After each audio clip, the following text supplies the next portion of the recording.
Okay, this is Kobe. He's a 4-year-old golden retriever. So I got him about April, and I was finishing off high school, year 12, and he's just been close by my side ever since. He's a very happy, very silly dog. I don't know, he just always wants to play and he's very lazy at the same time. So he wants to do lots but doesn't want to do anything.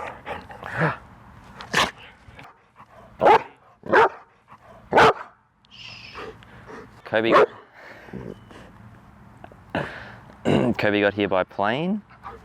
There's a nice company called Jet Pets. Shut up! Yeah.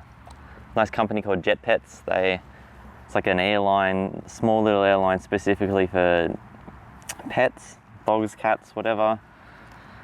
So, yeah. Pretty expensive, but you're worth it, aren't you?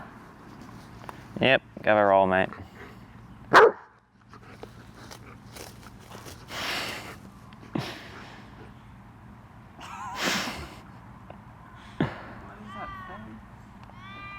Hey. Hey.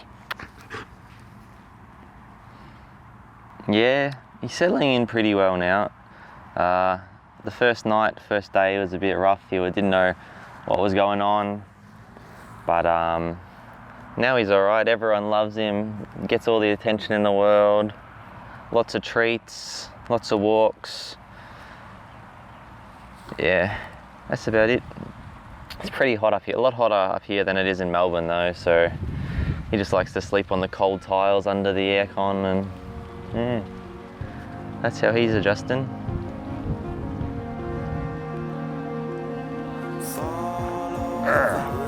Stop, drop it, sit, stay. Stay.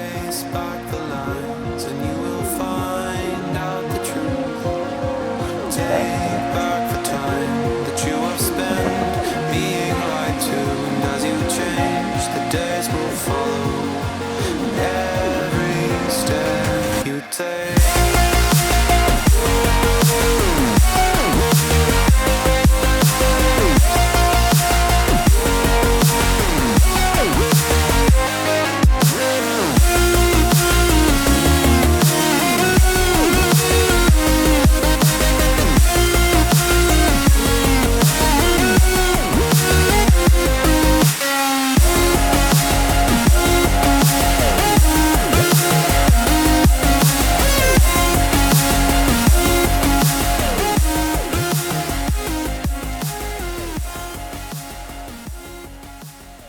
My name is Blinky and I moved from New Zealand to play marksman for Avantgarde. The way I got into Avantgarde was I qualified for OPR through XR5 in the Challenger Series first, and then Avantgarde needed to replace their AD carry, and they contacted me and I said yes, and I joined the team. I wanted to become a pro League of Legends player because I love the competitive atmosphere, and I used to play Call of Duty professionally as well, so like the transition from Call of Duty to League of Legends is something that I quite enjoyed. Moving into the house was quite a good thing, finally moving away from home and hanging out with people, so it was quite nice. I personally think I've settled in quite well, changing complete scenery and overseas, so I think I've done quite well at settling in and getting used to it. Being in a house as a team is a lot better for VOD reviews and stuff, so you can talk about your problems in person and sort them out instead of someone just not focusing or just leaving, and you can work it out better and faster in person. Some of the biggest struggles living in a gaming house is you have no personal space. You can't do whatever you want whenever you want. You have to practice now and then, and just if you have a disagreement, you have to fix it, or else it'll just linger. I hope I see myself living in a gaming house for a couple of years, just to experience it, and it's always a dream that you want to hang out and say, yeah, I've been a professional player. So other than that, I don't mind. Today we're playing Sin Gaming and the OPL.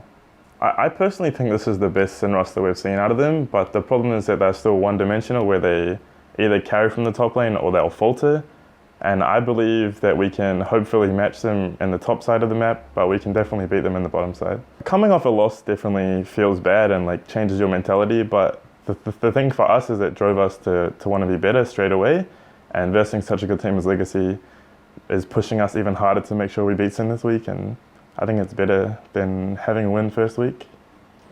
I believe today in the Sin game we'll definitely win bot side and mid lane, but depending on how the top jungle matchup goes is where we will win or lose. But I believe we can bring it home. I predict a 2-0 to us just because I believe Sin is still a growing roster and they haven't built more than one strategy. So. Take a look at the schedule for the weekend to see your viewing. Game 1, we have Sin, an outfit who were confident last week but dropped a game to Abyss. They'll be facing an AB squad who are keen to get their season on track after a pretty devastating and punishing loss to Legacy last week.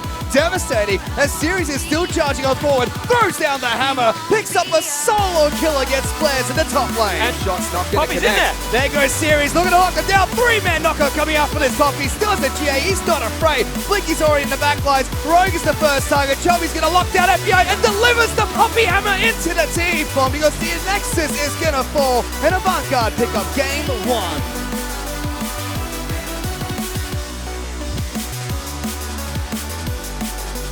Triple though looking for the stun down up to Jubes, and it will be Triple that picks up first blood.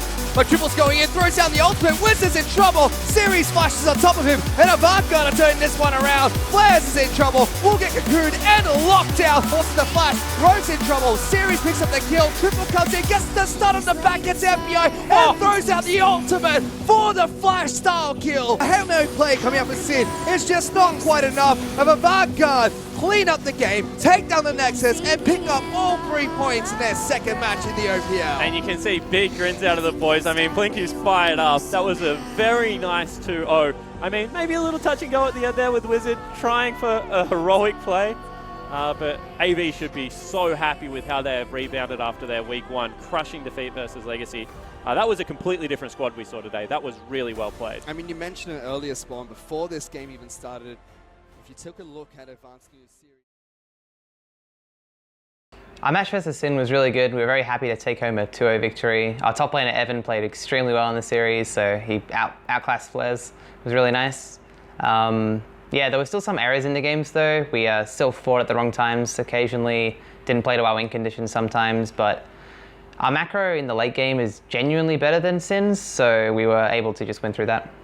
Going into the match against Sin, we were all very confident. Even though we got 2-0'd by Legacy the week before, our scrims were still going well, we were still steadily improving, so we were confident we were going to pull out a victory. We had a very clear plan going into it too, which was to target top lane, and Evan did an amazing job, so yeah. Like I said, even though we won the series and we were happy with 2-0ing, there was still a lot of errors going in. Our Baron play was very 50-50. Shelby had to get a smite off that we wouldn't necessarily have had to have if we were playing correctly, but our macro was better, so we were able to close it out. Our match next week against Abyss is on patch 7.2, and it'll be our first match on that patch.